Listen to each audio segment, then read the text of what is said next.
São convidados deste Hora Económico Rui Serra e Miguel Rebelo de Sousa. Muito boa noite aos dois. Miguel, começava por si e olhando justamente aqui para esta matéria do salário mínimo nacional. Aquilo que tivemos o Ministro do Trabalho a dizer ontem foi que não se podia mexer no salário mínimo nacional enquanto a Troika, ou estivesse em vigor este memorando de entendimento com a Troika. O Ministro Pires Lima vem dizer que as empresas não têm de esperar pelo Estado para proceder a eventuais aumentos. É utópico pensar-se de facto no aumento do salário mínimo agora ou é um incentivo que deve ser dado às empresas para que o façam?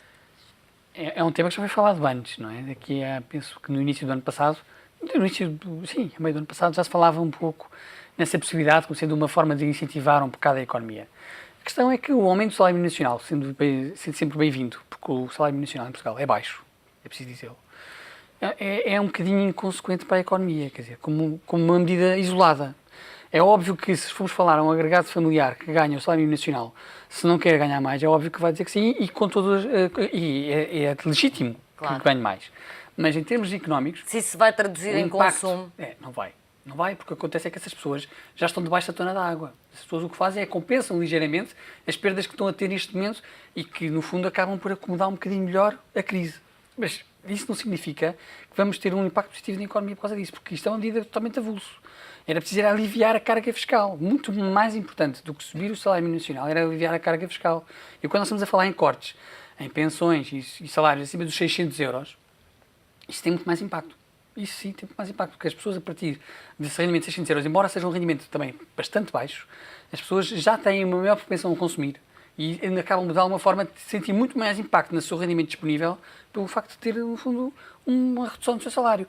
Passados dos 485 euros atuais para os 500 euros, que era aquilo que era previsto em 2010 ou 11, se não me engano, é legítimo e era sempre bem-vindo, mas não vai ter impacto na economia. E, portanto, as pessoas não podem esperar com isso que seja isso que vai, de alguma forma, incentivar o consumo e mudar alguma coisa na nossa economia. Ou seja, estamos a admitir a possibilidade de uma medida que não tem impacto, como diz o Miguel, na economia, mas para as empresas pode ser uma pressão que agora pode ser difícil de suportar. Exatamente, as empresas neste momento estão confrontadas com vários ventos contra, não é? Nomeadamente, e se calhar o principal até não tem a ver com os custos do trabalho, tem mais a ver com os custos das próprias taxas de juros, que resulta muito da situação de estarmos sobre o resgate e de haver uma deterioração das condições de financiamento da economia nos mercados internacionais.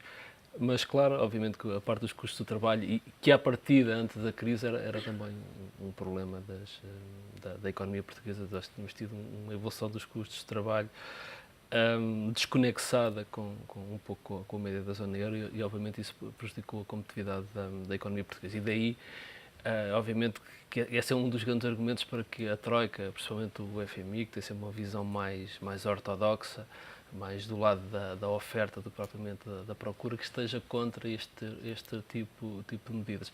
Já a Organização Internacional do Trabalho... Tem uma perspectiva mais do trabalho, do lado social. Exatamente, mais do social, mais do lado da procura, digamos, mais keynesiano, e nesse sentido tenderia a ver com bons olhos uma política deste tipo, pelo efeito que teria sobre a procura agregada. Obviamente, como foi dito há pouco, o efeito do ponto de vista macroeconómico não é assim tão significativo. Exatamente, não é assim tão significativo. Rui, e já agora, porque estamos a falar na Organização Internacional do Trabalho, além dessa recomendação para se aumentar o salário mínimo nacional, a Organização Internacional do Trabalho estudou a evolução do mercado laboral em Portugal desde 2008 e diz que 1 em cada 7 portugueses ficou sem emprego neste período. Isto contradiz um pouco a ideia do Fundo Monetário Internacional relativamente à evolução do mercado de trabalho em Portugal? É assim, a parte do ponto de vista numérico, digamos que não há grandes surpresas, ou seja, nós de facto sabemos que houve uma distribuição abissal de empregos durante este período. E essa distribuição foi até desproporcional face à queda do PIB. Se nós pensarmos nas previsões que foram feitas pela Troika, quando da elaboração do memorando de entendimento, de modo geral, as do PIB não ficaram muito diferentes do que se verificou efetivamente, mas as da taxa de desemprego, digamos, foram previsões completamente ao lado, porque houve aqui, de certa forma, alguma alteração da própria estrutura da economia portuguesa, nomeadamente houve o facto de haver um redirecionamento da economia mais para os bens transacionáveis, em detrimento dos bens não transacionáveis. Houve aqui grandes ganhos de produtividade que, de modo geral, foram conseguidos através da eliminação de postos de trabalho, nomeadamente situações como pequeno comércio, em que por vezes falo muito neste exemplo, se uma loja tem 2 empregados, a solução é despedir um, e isso é um corte... 50% da força laboral. Exatamente, e isso aconteceu em muitas pequenas empresas. E obviamente o aspecto positivo é que houve de facto aqui um grande aumento da produtividade durante este período, mas depois tem um efeito macroeconómico que é indesejável, e parte da recessão, se ter um pouco autoalimentado, teve a ver exatamente com esta grande queda do emprego e depois uma grande queda do consumo, que foi também autoalimentando a própria queda do emprego, e obviamente que depois acabou por ter, do ponto de vista da consolidação orçamental, acabou também por ter efeitos negativos, nomeadamente ao nível da arrecadação da receita, do IVA, principalmente do IVA, pronto, ao nível essencialmente ao nível dos impostos. Neste caso indiretos. Do IVA indireto, exatamente. O que significa que, de facto, esta situação do mercado de trabalho e o facto de se ter errado, ou da Troika e do modo geral, toda a gente a ter errado as previsões para a taxa de desemprego, acabou por ser uma das causas. Isto não tem sido muito apresentado, mas desta forma, mas eu pessoalmente considero uma das causas dos próprios objetivos orçamentais estarem sistematicamente a não ser atingidos. Porque que esta variável do desemprego afeta, obviamente, o comportamento dos impostos. Quer do lado da despesa, quer também do lado... Houve mais... As despesas com a Segurança Social foram superiores, e a arrecadação em sede de Segurança Social também foi inferior, e também depois ao nível do IVA, pelo efeito que teve no consumo privado. E pegando em tudo isto que o Rui estava a falar, Miguel, tivemos hoje um comissário europeu dos assuntos económicos, Olli Rehn, a dizer que com o atual nível de desemprego na Europa, 12,2%, é um nível recorde na zona euro, a Europa está longe de poder cantar a vitória. E é justamente um pouco à conta dos efeitos que isto depois tem em termos macroeconómicos. Claro que sim. Eu, por acaso, a respeito do que estava a dizer o Rui há pouco, recordava-me que o anterior Ministro das Finanças não conseguia explicar essa variável. Ele estava-se até surpreendido pelo efeito que teve na taxa de desemprego. Tinha que trabalhar para o Ministério das Finanças, depois explicar.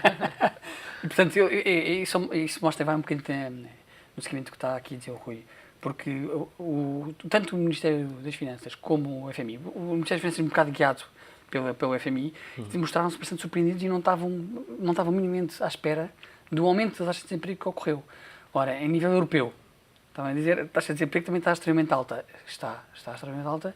Provavelmente a taxa de desemprego, apesar de termos indicadores em Espanha que parece que estão a conseguir... Hoje não, hoje aconteceu o contrário. Foi? Desapareceu então, o efeito sazonal do verão. Eu não vou dizer que vai ser o mesmo que vai acontecer cá em Portugal. Mas só uma coisa, a Espanha, a redução ou melhor, a subida que houve no desemprego foi essencialmente sazonal, o que significa que, retirando a sazonalidade, há aqui alguns sinais de melhoria, ainda muito tenues, mas e confirma um pouco o facto da economia no terceiro trimestre ter subido ligeiramente. A vida em cadeia um crescimento. Sim, Miguel. Não, o que eu ia dizer é, não sabendo ainda das taxas de Espanha, e agora digo eu também, vamos ver também se em Portugal o efeito sazonal também não aconteceu.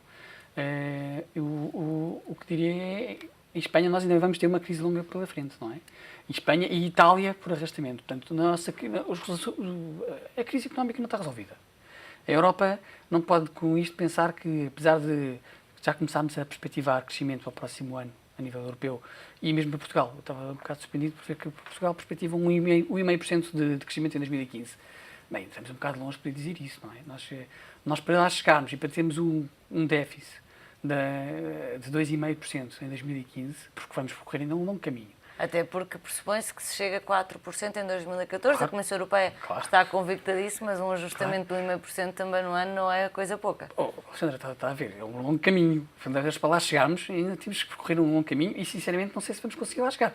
Eu acho que o próprio Governo a grande expectativa do Governo é chegar a junho de 2014, no momento em que a Troika deve sair, e, no fundo, renegociar o tal plano cautelar que tanto se fala, com umas medidas um bocadinho mais aliviantes, não é? Menos pesadas para os portugueses e para Portugal, do que os 2,5% em 2015 e os 4% em 2014. Vamos ver, não é? Vamos ver, eu tenho dúvidas que a gente consiga atingir essas metas. E, portanto, eu acho que a Europa, com 12,2% de taxa de desemprego, é verdade, está bastante distante.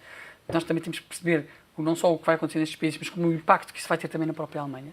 Isto, a Alemanha, nos últimos dias, tem andado um bocado na berra por causa do excedente externo que eles têm obtido. Perspectivam para 7% de excedente para 2013, mais de 6% também para 2014. São excedentes bastante elevados, em termos de excedente externo. E, portanto, isso não só são elevados, como são criticados, não é? Porque não só passam um limite que era previsto por Bruxelas, como ao mesmo tempo já o FED, aqui há uns dias atrás, tinha criticado a política alemã um bocado com base nesse argumento, que eles estavam, no fundo, a criar, não era, excedentes, em vez de estarem a dinamizar a economia. Portanto, também temos que ver qual é que é o impacto que isso tem na própria economia. E a Alemanha, neste momento, também tem um grande impacto na economia europeia. Portanto, eu acho que nós, em nível de crescimento europeu, acho que estamos ainda um bocado longe de perceber o que é que vai acontecer e como é que vamos gerir um pouco todos estes sistemas. E a ser verdade, isto que diz o Miguel e todas essas incertezas relativamente a como é que a Europa pensa fazer o addressment, a abordagem, este problema do desemprego, olhando para esta previsão da Comissão de 1,5% de crescimento em 2015, é uma previsão razoável, Rui? Ou é a Europa a dizer está tudo a correr bem? Não é. Eu acho que acaba por ser uma... Está a falar da previsão de Portugal? Estou a falar da previsão para Portugal. Exatamente. Eu acho que com esta distância é uma previsão perfeitamente razoável. Agora também concordo que vamos ter aqui novamente a redução do déficit, ou os objetivos de redução do déficit a condicionarem o crescimento. Com estes objetivos de déficit atuais também não acredita num crescimento de 1,5%? Não havendo a renegociação? É difícil que não haja renegociação. Ou pelo menos pode não haver renegociação, mas o cumprimento do objetivo vai ser difícil. E portanto mais vale renegociarem para não parecer que falhámos o objetivo. Sim, eu acho que o deste ano, a meio do ano, o deste ano não, de 2014 é provável que a meio do ano haja ali um pequeno ajuste. Nomeadamente porque o crescimento previsto para o próximo ano, esse sim é que eu acho um pouco excessivo, o 0,8%. A nossa previsão anda pelos 0,5%. E mesmo assim tem implícito um grande crescimento das exportações. E obviamente que o crescimento das exportações será novamente importante no ano seguinte para conseguir acomodar exatamente a consolidação orçamental que vai ser necessária para 2015. Agora, também eu sou daquelas pessoas que estou relativamente otimista no que diz respeito ao futuro, no médio prazo. Eu acho que pode haver, depois deste choque que Portugal está a ser sujeito, pode haver aqui alguns anos de fortes crescimentos. Eu não sei se é em 2015, mas eu estou na expectativa de que possa haver alguns anos com a economia... Pelo efeito da base ser baixa. Exatamente. E ter havido, apesar de tudo, aqui algumas reformas, ter havido um certo alinhamento dos custos, uma recuperação de competitividade que estava perdido, ter também haver uma própria alteração das mentalidades dos empresários e, de modo geral, dos consumidores, que permitam, de facto, nós termos uma base para um crescimento mais sustentável. Assim, eu acho que nós, a curto prazo, temos que sistematicamente estar a crescer acima da média da zona euro, que foi o que não aconteceu praticamente desde que aderimos ao euro. E tentar convergir ao nível do poder de compra. Obviamente que aí demoraremos muito mais tempo, mas pelo menos estar sistematicamente a crescer acima da média da zona euro, isso deve ser um desafio. E um desígnio nacional. E que eu acho que depois de finalizar este processo de ajustamento, estou convencido que haverá uma série de anos em que nós, de facto, vamos estar a crescer acima. Agora não se pode fazer as loucuras que se fez no passado. Nomeadamente ao nível da questão das contas públicas, é fundamental que elas, de facto, e vamos ter sempre esse peso, vamos ter o peso da dívida, que vai ser um grande condicionador do crescimento nos próximos anos, porque o facto da dívida estar acima dos 100%. mas temos aqui umas bases do ponto de vista da competitividade, tirando esse grande fardo, que poderão ser interessantes para termos uns anos com crescimentos que possam superar as expectativas de médio prazo, nomeadamente do FMI. O FMI, quando faz previsões para a economia portuguesa e análise da sustentabilidade da dívida, coloca lá uma das variáveis de input, exatamente a taxa de crescimento da economia portuguesa durante esse aspecto, durante esse horizonte temporal. Eu, em algumas variáveis que eles lá colocam, tenho algum receio que estejam a ser ligeiramente otimistas, nomeadamente a questão de cumprirmos, termos excedentes primários da dimensão que são referidos nas previsões, mas tenho a expectativa de que do lado do crescimento as coisas possam correr melhor do que o que estão previstas nesses modelos ou nessas simulações de médio prazo para a sustentabilidade da dívida portuguesa. E já agora a pergunta que fica na cabeça das pessoas sempre que se ouve falar em melhorias nas perspectivas para o crescimento económico. Quanto tempo até que essa perspectiva de crescimento económico se reflita de facto numa baixa mais significativa da taxa de desemprego, ou se estamos perante uma situação à qual temos que nos habituar, que é termos desempregos elevados e pronto? Eu acho que e agora voltando à questão que estávamos a falar, os europeus estão-se habituados demasiado a viver com taxas muito elevadas, passa por nós. Por exemplo, o caso dos Estados Unidos, se nós pensarmos o que aconteceu durante a grande recessão de 2008-2009, a taxa de desemprego de facto subiu muito mais rapidamente do que na Europa. Mas isso foi uma preocupação depois dos responsáveis, quer do governo, quer da Fed. E de facto a taxa de desemprego não está a descer ao ritmo que quer o governo, quer a Fed queria, mas está a descer, enquanto que na zona euro praticamente temos a taxa de desemprego em máximos históricos neste momento. E de facto deve ser um desígnio essa redução da taxa de desemprego, até porque ali acaba por ter a oferta potencial da economia acaba por estar cortada por ter uma quantidade muito elevada de pessoas sem trabalhar. Agora, relativamente a Portugal, é muito difícil que sem taxas de crescimento mais elevadas que haja reduções significativas da taxa de desemprego. Se nós pensarmos nas próprias previsões de hoje da Comissão Europeia, eles até apontam para que no próximo ano a taxa de desemprego em termos médios seja superior à deste ano. Nós temos alguma expectativa que possa não acontecer, ou seja, que a taxa de desemprego do próximo ano possa basicamente estabilizar no nível médio deste ano, mas só vemos uma redução efetiva a partir de 2015, o que significa, para responder à sua pergunta, não é uma coisa imediata vermos uma redução na taxa de desemprego de uma forma sustentável. Miguel, olhando para outro dos pontos na nossa agenda de hoje, o plano B para os sumos do Tribunal Constitucional. E importa aqui esclarecer um pouco o que aconteceu com a notícia. O Diário Económico avança que o IVA a aumentar é uma das soluções negociadas ou conversadas com a Troika. Até à publicação da notícia, o Ministério das Finanças não desmentiu essa notícia ao Diário Económico, desmentiu depois dessa notícia ter sido avançada para o jornal. Amanhã haverá certamente mais novidades, que eu já espreitei a edição de amanhã do Diário Económico, mas perguntar-lhe se este aumento do IVA é algo que é comportável pela economia portuguesa e, sobretudo, se é, de alguma forma, conciliável com o crescimento de 1,5% em 2015, por exemplo. Pronto, eu diria que, em primeiro lugar, eu sei que existem membros do Governo que ainda acreditam que haja espaço de manobra para aumentarem um bocadinho o IVA, como sendo um dos impostos onde se pode aumentar para, no fundo, irem buscar receitas no caso de ser necessário.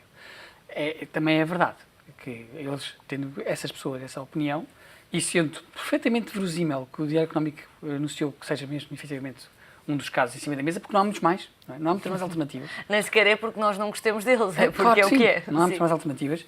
Eu diria que, como é óbvio, tem impactos depois a seguir no crescimento económico, não é? Como é óbvio que tem impactos no consumo e, por inerência, vai acabar por afetar todas as outras áreas da economia, porque as próprias empresas também vão acabar por sentir um menor incentivo para elas próprias investirem e para irem ao mercado, porque, no fundo, quer dizer, a taxa de IVA em Portugal não é a mais alta do espaço euro, mas é das mais altas, claramente. E não há muito... Somos um país que cobra pagar impostos como ricos. Já pagamos. Mas isso é uma à parte. Não, o que acontece é que uma taxa de IVA subir não pode ser por muito mais, não é? 24%, 25% eu acho que é o mais alto que existe no espaço euro, é 25%. é uma taxa de IVA altíssima, não é? E vai ter claramente impacto. O que podem tentar fazer é, para tentar não ter tanto impacto, mas depois também não tem o mesmo impacto que quereriam do lado das receitas, era mexer na taxa reduzida e na intermédia. Mas também não vai ter grande impacto a nível de receitas. O grosso das receitas é o 23% do IVA. Portanto, admito que as pessoas possam pensar nisso. Agora, que se de facto o IVA aumentar, é muito difícil sustentarmos, e nós aqui nesta mesa continuamos a acreditar que vamos conseguir atingir as metas de crescimento económico para o próximo ano. Porque, de facto, vai haver um impacto, e é inexorável, não há nada a fazer, porque o rendimento das pessoas não aumentou, não é verdade? O IVA já está numa taxa altíssima. Quer dizer, não estou a ver como é que se pode contrariar isso. Quer dizer, agora, que alternativas é que poderia haver? O governo também, quando faz isso numa atitude de, quase diria, desespero, não é? Quer dizer, tem que arranjar uma alternativa a nível de receitas. Pode ser também uma forma de pressão sobre o Constitucional, ou seja, se vocês chumbam, o que vem aí é algo que é novamente, de alguma forma, cego. Porque é para toda a gente o IVA, é o que eu quero dizer com isto. Eu diria que pode passar pelo espírito de algumas pessoas que isso seja uma forma de pressão. Acha que não é forma de pressão nenhuma, porque não é... O Tribunal Constitucional, quando toma a decisão, sabe que isso vai ter consequências. E normalmente mais negativas do que aquelas que já sabe disso à partida. Não sabe exatamente quais é que vão ser as consequências, quais é que vão ser as medidas. Mas as medidas só podem ser ou IVA, como sendo um imposto que tem, de facto, maior impacto a nível de receita, ou IRS, diria eu. Porque é o outro grande bolo que tem impacto na receita, e esse aí tem um impacto mais credível, não é? A nível de obtenção de receitas. Portanto, quer dizer, o Tribunal Constitucional, quando tomar a sua decisão, já sabe que o impacto existirá sempre, irá haver necessidade de haver medidas B, irá sempre. Agora, quais é que serão, não sei, e o Rui também penso que não saberá.